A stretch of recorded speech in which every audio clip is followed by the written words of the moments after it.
First আমি একটা mascara নিয়েছি, এটা মেবলিনের হাইপার কার্ল মাস্কারা। আর তারপরে আমি একটা মাস্কারা ব্রাশ নিয়ে আইব্রোটাকে ভালো করে ড্র করে নেব, ব্রাশ করে নেব, যাতে আমার আইব্রোর প্রপার শেপটা তোমরা বুঝতে পারো।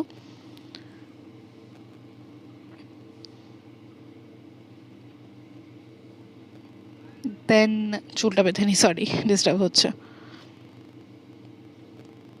ওকে, দেন আমি মাস্কারাটা নিচ্ছি, এটা মেবলিনের hyper curl volume express mascara. মাস্কারাটা একসাথে প্রচুর নেবে না, ওয়ান ডে অল্প একটু নেবে। অ্যান্ড দেন তারপরে আমি মাস্কারাটা আমার আইব্রোর ওপর অ্যাপ্লাই করা স্টার্ট করে দেবো। একসাথে এক গাদা নিও না, তাহলে কিন্তু দেখতে বাজে লাগবে। অল্প অল্প করে নাও, যতটা প্রয়োজন হয়। আমার এটা একবারই এনাফ, কারণ এটা অত্যন্ত হাই পিগমেন্টেড। কোনো চিন্তা করো না, জাস্ট অ্যাপ্লাই করে নাও একটা কোটের মতন। দেন তারপরে আবার সেই আলাদা মাস্কারা ব্রাশটা নিয়ে ভালোভাবে ব্রাশ করে নাও। ব্রাশ আউট করে নিলে পিগমেন্টেশনটাও স্প্রেড হয়ে যাবে, কোথাও কোনো লাম্পস থাকলে সেটাও সরে যাবে।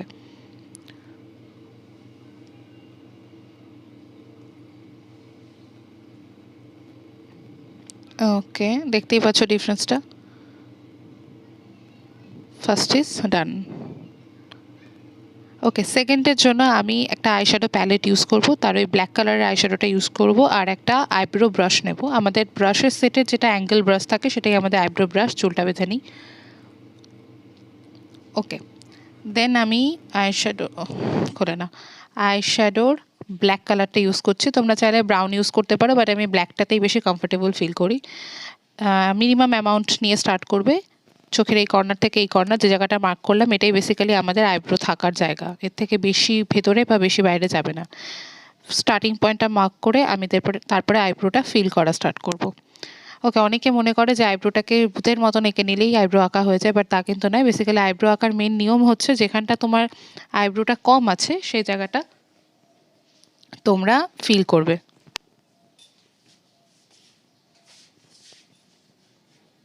আমি ভালো করে জায়গাটা ফিল করে নেব।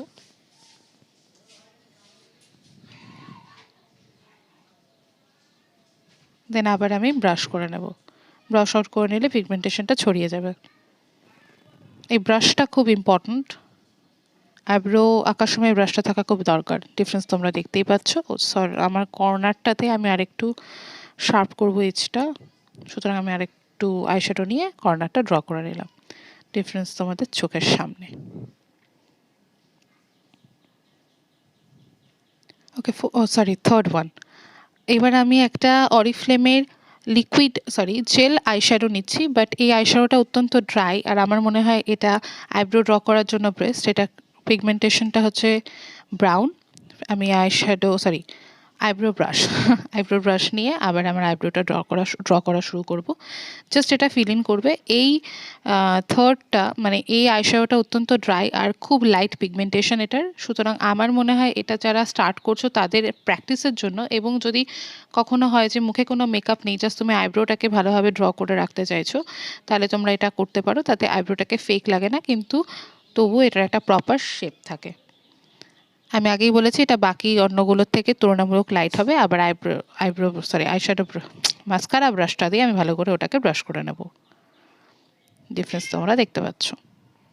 ওকে, fourth one and final last one. এবার আমি একটা জেল আইলাইনার নেব। পিগমেন্টেশনটা দেখো কি ডার্ক। ওকে, আমি আবার আমার আইব্রোটা ব্রাশ করে নেব। দেন আমি আইলাইনারটা দিয়ে আউটলাইনটা ড্র করব। বি কেয়ারফুল, এটা পিগমেন্টেশন কিন্তু খুব হাই, সুতরাং এটা দিয়ে শুধু আউটলাইনটা ড্র করে নেবে এবং চেপে চেপে করবে না, একদম হালকা হাতে করবে, যাতে মনে হয় না যে যাত্রা দলের চোখ আঁকছি।